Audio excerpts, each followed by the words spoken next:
अनहजरत पर वही का इब्तिदाई दौर अच्छे सच्चे पाकीज़ा ख्वाबों से शुरू हुआ। आप ख्वाब में जो कुछ देखते वो सुबह की रोशनी की तरह सही और सच्चा साबित होता। फिर मनजानिब कुदरत आप तन्हाई पसंद हो गए और आपने गार हर्रा में खलूत नशीनी अख्तियार फरमाई और कई कई दिन और रात वहां मुसलसल इबादत और याद इलाही वो जिक्र वो फिक्र में मशगूल रहते।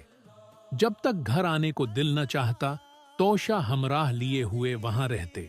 तोशा खत्म होने पर ही अहलिया मोहतरमा हजरत खदीजा रजी अल्लाह अन्हा के पास तशरीफ लाते और कुछ तोशा हमराह लेकर फिर वहां जाकर खलूत गुज़े हो जाते।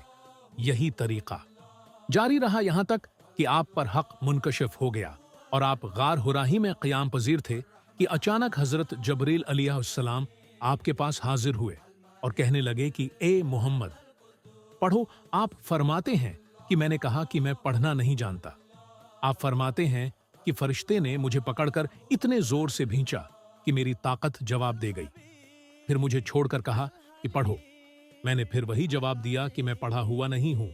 इस फरिश्ते ने मुझको निहायत ही जोर से भींचा कि मुझको सख्त तकलीफ महसूस हुई। फिर उसने कहा कि पढ़। मैंने कहा कि मैं पढ़ा हुआ नहीं हूं। फरिश्ते ने तीसरी बार मुझको पकड़ा और तीसरी मुरत्तबा फिर मुझको भेंचा, फिर मुझे छोड़ दिया और कहने लगा कि पढ़ो अपने रब के नाम की मदद से जिसने पैदा किया और इंसान को खून की फटकी से बनाया।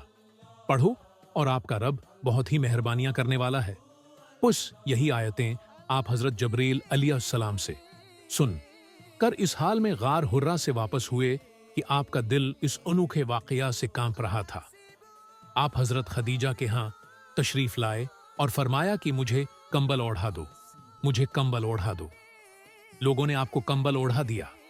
जब आपका डर जाता रहा तो आपने अपनी जोजा मोहतरमा हजरत खदीजा रजी अल्लाह अन्हा को तफसील के साथ ये वाकया सुनाया और फरमाने लगे कि मुझको अब अपनी जान का खौफ हो गया है। आपकी अहलिया मोहतरमा हजरत खदीजा रजी अल्लाह अन्हा ने आपकी ढारिस बंधाई और कहा कि आपका ख्याल सही नहीं है।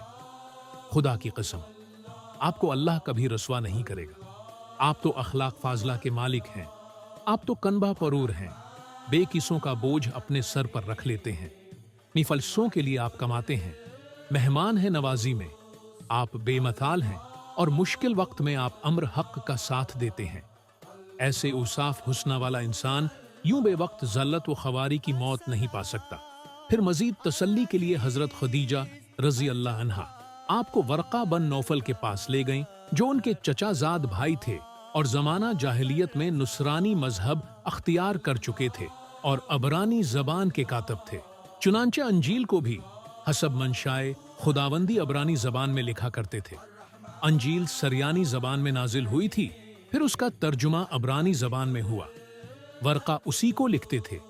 वो बहुत बूढ़े हो गए थे, यहाँ तक कि उनकी बिनाई भी रुखसत हो चुकी थी। हजरत खदीजा रजी अल्लाह इन्हा ने उनके सामने आपके हालात बयान किए और कहा कि ए चचा जाद भाई, अपने भतीजे मोहम्मद की जबानी जरा उनकी कैफियत सुन लीजिए। वो बोले कि भतीजे आपने जो कुछ देखा है उसकी तफसील सुनाओ। चुनांचे आपने इस अव्वल ता आखिर पूरा वाकया सुनाया, जिसे सुनकर वर्का बे अख्तियार होकर बोल उठे कि ये तो वही नामूस मुअज़्ज़िज़ राज़दान फरिश्ता है जिसे अल्लाह ने हजरत मूसी अलैहिस्सलाम पर वही देकर भेजा था। काश मैं आपके इस अहद नबूत के शुरू होने पर जवान उम्र होता।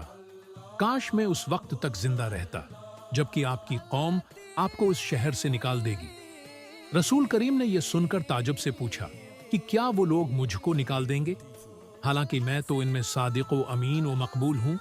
वर्का बोला, हाँ ये सब कुछ सच है, मगर जो शख्स भी आपकी तरह अम्र हक लेकर आया, लोग उसके दुश्मन होंगे ही हो गए हैं। अगर मुझे आपकी नबूत का वो जमाना मिल जाए तो मैं आपकी पूरी पूरी मदद करूंगा। मगर वर्का कुछ दिनों के बाद इंतकाल कर गए। फिर कुछ उर्सा तक वही की आमद मौकूफ रही।